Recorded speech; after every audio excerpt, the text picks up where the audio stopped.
YouTube, it's Missy, and today is July 1st, which means I will be doing my June wrap-up. Popping sound. Anyways, let's get started.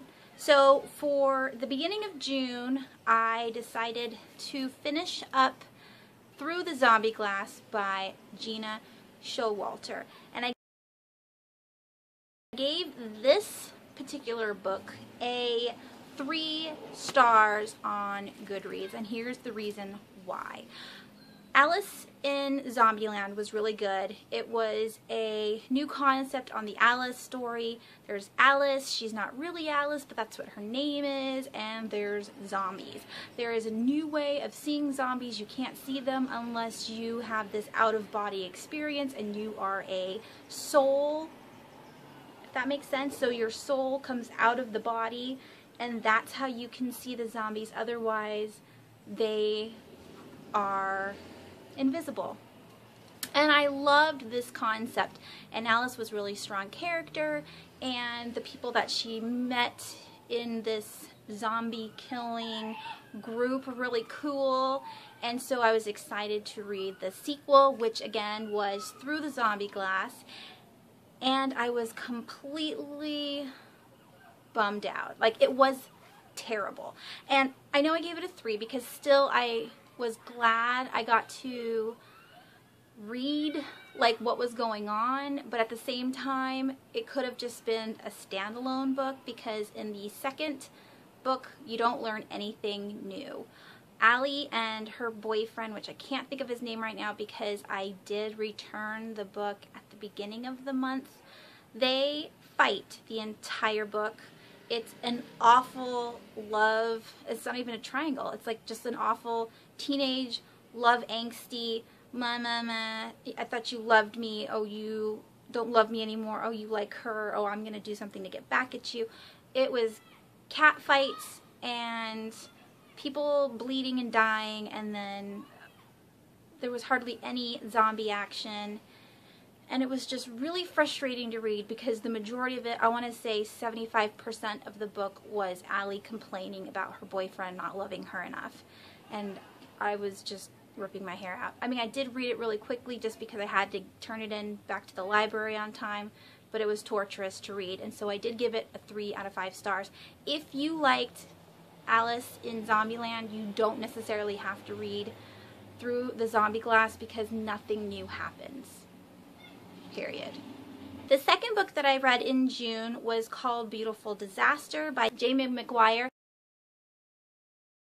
and this was for the Goodreads new adult book club that I joined last month. And Beautiful Disaster is, I think, the first new adult book I've ever read, maybe, I think. Anyways, I did have a lot of opinions on Goodreads in the comments section of the group, and also my own review. To sum it all up, the book was what'd I give it?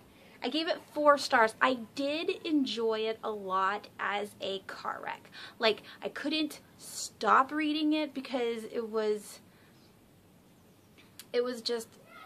awful. Like, the girl, I can't think of her name right now, but the girl was very, like, what do I say? She fought with the boy that she liked the whole book, and then he fought with her the whole book, and they were just awful, and they said bad things, and again, it was just another like love angsty thing, but these people are in college, and it was better because it was written better. It was more well written than the Gina Showalter book.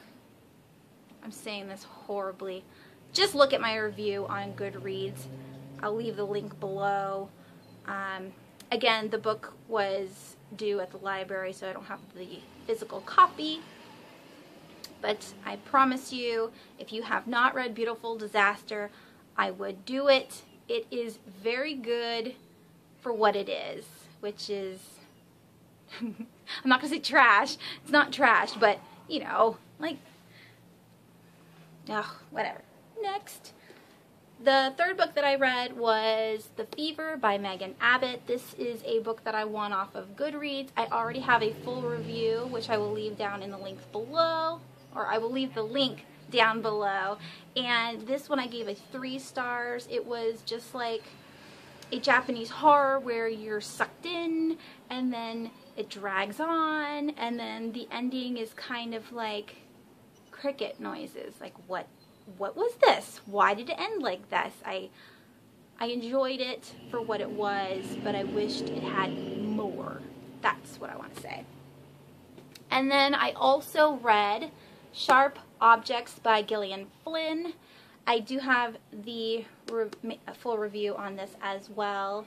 I reviewed both of the books at the same time. And this one is Gillian Flynn's debut novel. If you have read Gone Girl, this one is better because it doesn't piss you off the entire time you're reading it. There is crazy people in here, of course, and there's a mystery that needs to be solved, but the characters are better, and I loved it. I loved it. I gave it a 4 stars. I gave it 4 stars. Definitely worth reading. I can't wait to read Dark Places. That's the 3rd book she has written. I don't know if she's written any more, but I really want that book, and I have to read it. Alright, the next book that I read in June was Unravel Me. I finally got to it, and I read it, and Tahara Mafi. I hate Juliet. I know people rave about this book, and I can understand why. It is very addictive to read about this world. You want to know what's going on with Warner and Adam, but at the same time, they're both... And then Juliet drives me crazy. She's the biggest crybaby in the entire world. She says that, oh, everything's her fault, and there's other problems going on in the world, but everything's her fault, and she's always having this pity party and crying, and everybody's trying to like walk on eggshells around her, and it's okay, it's okay. It's like, shut up, Juliet. People have problems too. Other people are dying. And there is a beautiful quote by Kenji in the book where he says, look, suck it up, okay? You're not the only one who has problems. And I was so excited to read that because Kenji is one of my favorite characters in this book. He is real, and he is powerful, and he is genuine, and everybody else just seems fake in a way. And then there is the love triangle between Warner and Adam, and everybody talks about this. Now, Warner is stalkerish.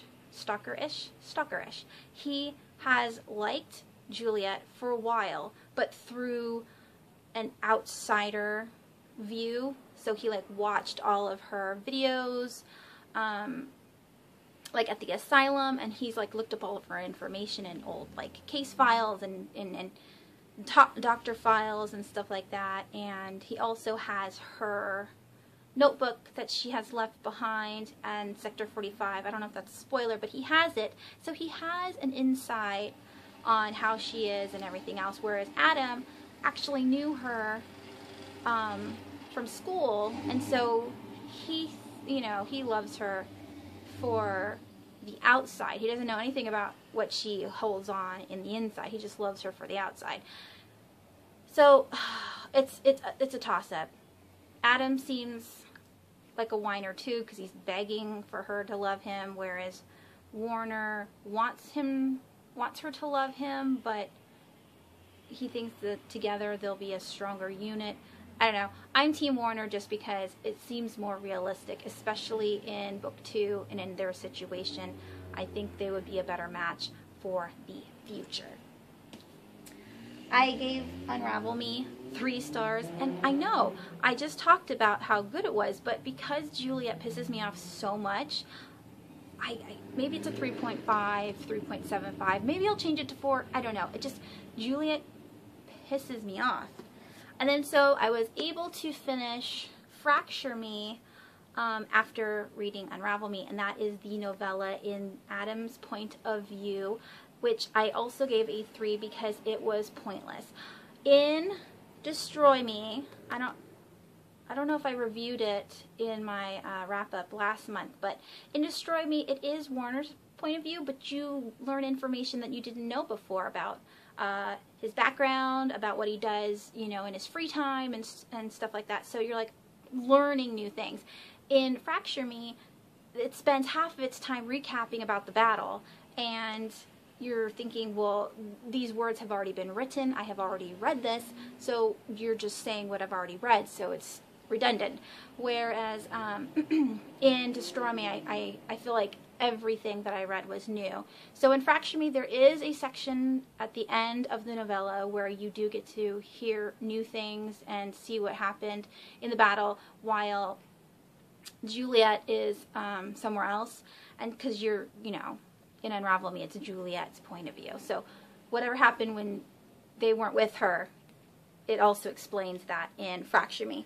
And I just skipped Juliet's journal because I can't stand her. I don't even want to read about her crybabiness and how she wants everyone to forgive her for being a monster, when if you have this power to smash through walls and stuff, you're badass. You're a superhero. Why are you bitching?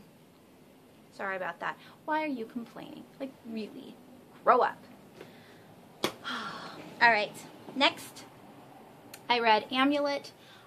This is book 4, which is called The Last Council. I was really disappointed in this book. The other graphic novels in this series had a lot of story building, world building, and stuff like that, whereas this one seemed like it was missing something. So Emily meets Max, and they're at the city in the clouds, and then the book's over. Like, you see kind of like what's going on, but then that's it. And it just ends, and you're thinking, well, why wasn't there some battle, or why didn't things happen? Like, there was no conflict really, and then it was just done. So I was a little disappointed in that, and hopefully in book 5 it will be better.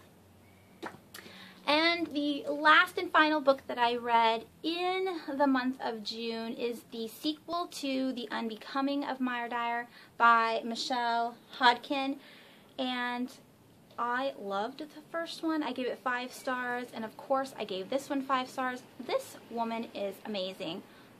Amazing. And if you wanted to know what the genre this is what I have taken from this book. This is a twisted psychological paranormal thriller. That's what I want to say it is. And it does not disappoint. It is so good. You don't know if it's real. You don't know what's real. You don't know if she's imagining it, what these flashbacks are. I cannot wait for the 3rd book to come out in November.